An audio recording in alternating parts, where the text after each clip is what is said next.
Alors ça y est, je reste connecté, on a la chance d'avoir Carlos. Carlos, tu veux bien faire le tour, comme ça on va te voir en direct de Quimper.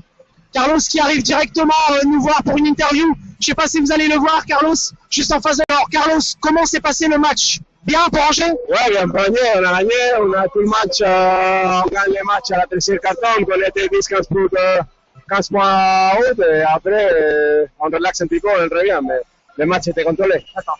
Bon alors Angers enchaîne la 8e victoire consécutive.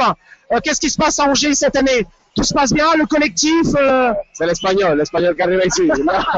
J'ai vu tout à l'heure pour tes lancers francs, tu m'avais dit dans la tête, hein, Carlos. Un mal période pour moi, j'ai raté beaucoup de lancers francs cette saison parce que Alan le speaker, c'est pas avec moi.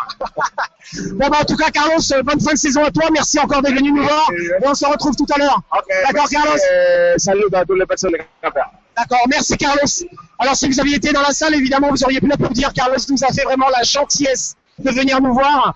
Alors je vais tenter peut-être de récupérer quelqu'un pour l'analyse du match. On reste encore connecté, vous ne bougez pas. Alors ça y est, je suis de retour. Gaël va prendre ma place. Vas-y Gaël, assis-toi là, comme ça on va te voir en direct de Quimper sur News West. Merci pour la feuille de stats. Donc Gaël, vous le connaissez peut-être par ses vidéos. C'est lui qui fait effectivement toutes les vidéos de l'UJAP Quimper depuis déjà l'année dernière. Il va nous donner un petit peu son sentiment Gaël, parce que Gaël est basketteur. Donc je lui laisse la parole. Gaël, comment tu as vécu ce match? Qu'est-ce qui a fait qu'à un moment on puisse se retrouver avec un écart si important? On s'est fait défoncer à l'intérieur, faut le dire clairement. Richie Gordon, leur américain, a piqué un rebond à la mi-temps, je crois. Voilà, on s'est fait défoncer à l'intérieur tout simplement. On a été inexistants. Le shoot rentrait pas. Le shoot rentrait. Et on a perdu 3 balles en première mi-temps. C'est ça qui a fait la différence. Maintenant, il y a moins de points. Et on aurait pu prendre une beaucoup plus importante. D'accord. Et est-ce que, comment j'allais dire, qu'est-ce qui a fait que ce début de match, effectivement, il y a eu un écart qui a été vraiment conséquent. À un moment, on a pu compter même 30 points de retard. Et je le disais tout à l'heure aux auditeurs de News West, on n'a vraiment pas signé pour un écart de moins 10 à la fin. Est-ce que les joueurs quimpérois sont quand même bien rentrés dans le match? Ou est-ce que vraiment cette équipe d'Angers est stratosphérique tout simplement? Je crois que cette équipe d'Angers est tout simplement sur une autre planète en ce moment. On voit avec Julien Bestron, après son panier pour la gagne contre Bordeaux. Je pense qu'ils sont sur une autre planète. Quand on enchaîne 7 victoires de suite, forcément tu penses à la 8e. Les shoots ne rentrent pas pour les autres, et toi tous tes shoots rentrent. Ça se voit sur des jeunes qui rentrent. Voilà, tous leurs shoots vont rentrer. Et nous, forcément, on sort un match à côté. Bon, c'est vrai que le Jap vient d'enchaîner, du coup, sa 2e victoire consécutive. C'est la première fois cette saison. Deuxième défaite plutôt, oui. Et donc, après la défaite de Charleville, là, maintenant, aujourd'hui, à Angers, bon, même si ça pouvait être prévisible, il va falloir enchaîner avec la réception de Vichy. Est-ce que ça peut être compliqué? Ça peut être très compliqué, parce que Vichy a une grosse équipe, mais derrière, il y a l'ancien Quimperois, Pelé qui va revenir. Et Grégory Le Sort, évidemment. Je pense que ça va être un match très très difficile à prendre en jeu samedi prochain, donc vous savez tous à Michel Olivier à 20h. Très bien, bah merci Gaël en tout cas d'être venu pour ces commentaires et on se retrouve tout à l'heure. Voilà, je vais vous commenter un petit peu la feuille de match parce que je l'ai sous les yeux, hein, on va profiter de rester connecté un tout petit peu. Ensuite, je vous lâche, amis Quimperois. Donc comme l'a dit Gaël, ça va être très très important de se retrouver samedi prochain 20h salle Michel Vuaga. Alors la feuille de stats est devant moi, alors c'est vrai que ça a été un petit peu effacé. Au niveau des évals, on finit donc, les Quimperois finissent à 77 évals collectives et pour Angers à 105. Donc voilà, hein, tout est dit, 105 évals collectives. Alors le meilleur Angevin ce soir avec 34 d'évaluation pour 27 minutes de jeu. Nous avons Anthony Gordon, 34 d'évaluation. On a également Thibault Lonzième qui fait 18 d'évaluation avec 24 minutes de jeu et 7 sur 9 au shoot.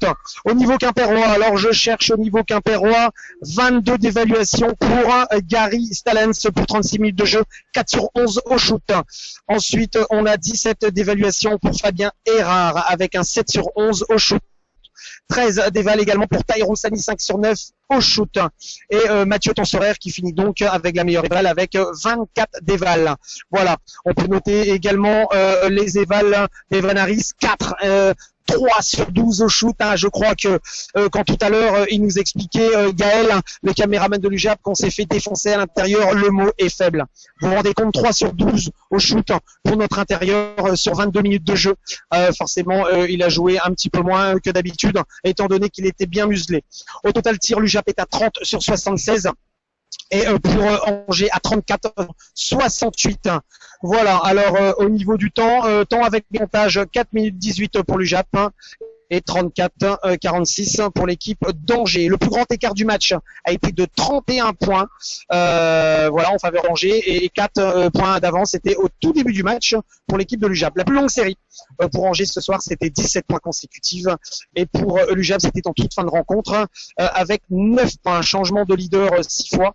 Nombre d'égalités 2. Voilà, je crois qu'on a fait un petit peu le tour de cette feuille de statistiques. Donc, nombre de spectateurs exacts ce soir, Salim Jeanboin, 1096. Voilà, au niveau du score, donc on était donc à 41-26 à la mi-temps et 85-75. C'est vrai qu'on n'aurait pas signé pour un écart de 10 points, tant sur le parquet, une différence s'est fait ressentir.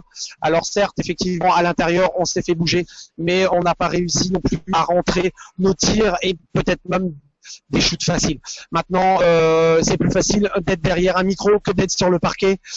Donc, c'est vrai que ça va être important pour les Quimpérois de rebondir après la défaite de Charleville la semaine dernière à domicile. Et là, aujourd'hui, à Angers, qui reste donc le leader incontesté de ce championnat de National 1 avec 8 victoires consécutives, une première pour l'histoire de ce club. Voilà, bah écoutez, amis supporters quimpérois, je crois qu'il va être temps à 21h42 de rendre l'antenne, comme on dit si bien. Mais malheureusement, aujourd'hui pour l'UJAP, ce n'est pas passé. Ce n'est même pas passé loin, c'est passé vraiment très très loin. Il va falloir se remettre au travail, voir ce qui a pas été, ce qui a été également. J'essaie peut-être de voir s'il n'y a pas un Quimpérois. Ils sont tous rentrés très très vite au vestiaire, mais malheureusement, évidemment, l'air déçu, la tête baissée. C'est logique. Donc nous, on va rester du côté de Angers pour se faire un petit week-end. On va profiter pour essayer chez notre ami Carlo Chéri, que vous avez eu la chance d'entendre tout à l'heure au micro de News West. Pour les prochaines rencontres, si vous aussi vous voulez faire des déplacements, il n'y a pas de souci. Le Tiglazic Basket organise à Bordeaux un prochain déplacement pour 35 € pour les adhérents et 45 € pour les non-adhérents. Ça sera donc pour Bordeaux. Maintenant, quoi vous dire, c'est vrai que c'est un petit peu décevant, mais quand on a vraiment vu le match qu'on a vu ici, l'écart est vraiment très très important entre l'équipe. Et forcément, une équipe qui va bien, c'est de la réussite aussi qui va bien. Voilà, bon, j'arrête de vous saouler un petit peu, et puis vous dis bien évidemment dans 15 jours, donc on fera également le déplacement Bordeaux. On essaiera aussi de vous mettre la vidéo du match en même temps sur le site de News West. Amis Quimpérois, je vous souhaite une bonne soirée, et on se dit rendez-vous samedi prochain à 20h, Saint-Michel-Gloaga. l'UJAP Quimper recevra l'équipe de Vichy avec l'ancien Quimpérois Grégory Le Sort et Pelé. Bonne soirée à vous, à bientôt.